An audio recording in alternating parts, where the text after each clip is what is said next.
most of us associate rum with being a Caribbean spirit, associated with islands and that kind of thing. But up until Prohibition, rum was produced more in the U.S. than whiskey. And so the question is, why did that change? And now when we make rum here in Colorado, people are like, why are you making rum in Colorado? So during the colonial eras, when rum was really popular, the islands where sugarcane grew did not have wood to fire the furnaces to refine that and process that. But the colonies up and down the U.S. coast had plenty of wood but no sugarcane. And so they would trade the firewood that they had in exchange for that molasses. And so they got that byproduct that didn't have a lot of value in its raw state. And then they took that throughout the U.S. and made rum. Then when Prohibition happened, they seized all the small stills.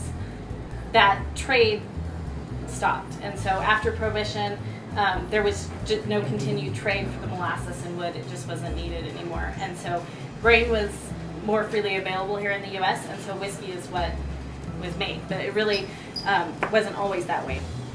In fact, the first commercial airline flight to leave the U.S.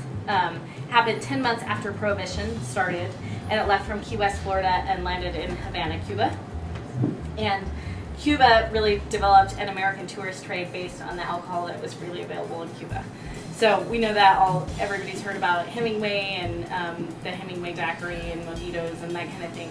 What that did is it created in Cuba a kind of a corrupt environment that allowed the mafia to come in and get a lot of power. And that led to frustration for the Cuban people and eventually led to the Cuban Revolution, which then brought us to the Cuban embargo, where in the U.S. we can't get Cuban rum anymore. So the story about Cuba is key to us because that's what kind of led us to really appreciate rum. Up until then, it had always just been a mixer that you put in a cocktail when you don't want to taste the alcohol, and you put something really fruity in there. But when we had the opportunity to start tasting Cuban rums, we started to really appreciate rum and how good it could be. So when we started our distillery, it made sense. It was just kind of natural to go ahead and make a rum.